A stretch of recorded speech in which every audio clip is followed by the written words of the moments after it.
Welcome to Barking Dog Studio. Testing out a new angle here. Same cameras, same basic setup. Just trying to find an angle that's going to work good.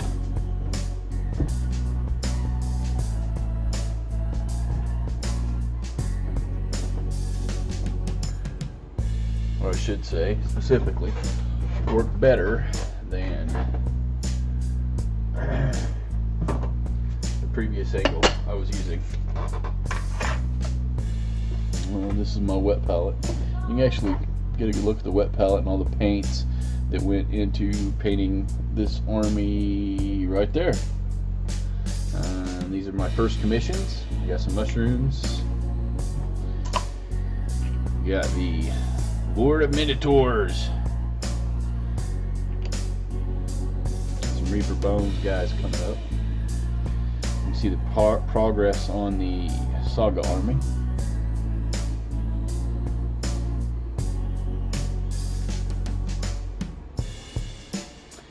The shields I'm kind of undecided about. That's a lot of turquoise. I might change it up and paint one or two of them red, but then I'm going to make another video, and this won't necessarily be part of the series for these guys, but I'm going to use these guys as an example, and we're going to make a video using some of this stuff right here. It's an oil paint, oil brusher, and that's Starship filth. It's just made to look like grime, and it's from MiG Ammo, and that's basically what the applicator looks like. I probably won't be using this color. I got two other colors here. This one is called Earth,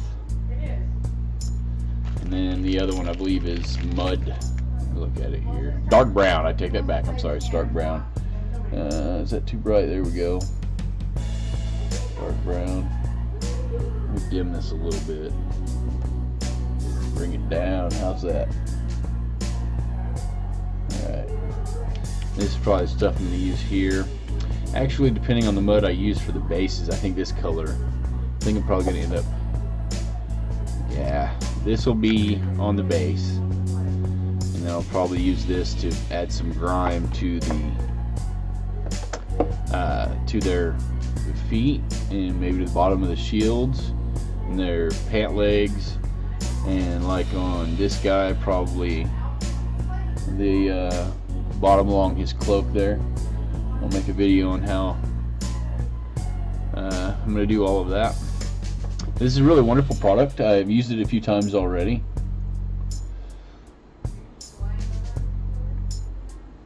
Oh. One of the great things about using oils is, unlike the acrylic paints, the oils don't dry that fast. They, you can actually, I don't know what's the word I'm looking for, because they stay wet and creamy when you first put them on. You can use just regular Q-tip and kind of use it to smudge the paint and get some really nice grime and streaks, which I'm going to apply some at the bottom of the shields too. And then if you don't like it, it's very easy to clean up if you want to just get rid of it before it dries. So you got a lot of working time with it before it sets up. You can actually move it around and get it how you want it, and if you end up not liking it, it wipes off real easy. And if it does set up a little bit, some of this stuff will help clean it up. This is an enamel thinner. I got some. This stuff will actually, right here, this lacquer thinner will actually jack with the acrylic paint too, but this stuff here will actually, just a little bit of it, probably need to get some straight mineral spirits. Would probably work really good too, but the oil is essentially easy to clean up. If it's not dry, and keep in mind oils take a long time to dry, you've got some time to just wipe it away if you're not happy with the results. Well, this is just a quick little video testing out the new system. I think I'm going to go ahead and publish this to the Patreon group, so everybody will have access to that video right away. But then later, the actual video where I'm going to be using it, which I'm going to film probably later this afternoon. It'll be a while before you get access to that. See if I can. Oh, I got manual focus on. Let's go with autofocus.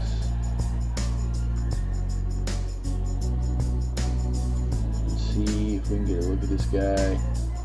Look at that. Got some eyeballs painted on that guy.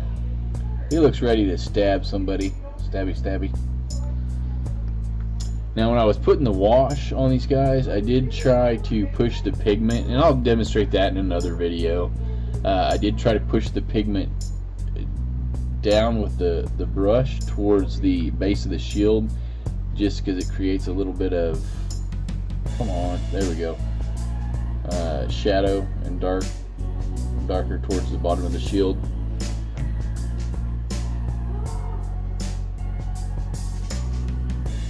See, this guy's peering out above his shield. There we have this guy. See if this double shows up any better. Really doesn't, but you know, as I'm able to afford better camera equipment, things should show up better. And here, this cloak here is a good example, which actually his is too.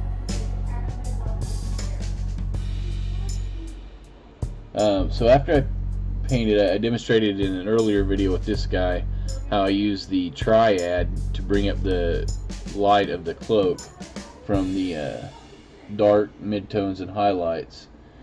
Well, then to blend it all together, I used a wash. I did the same on the red cloak, and what it does is it just blends the contrast from dark to light, makes a lot smoother of a transition.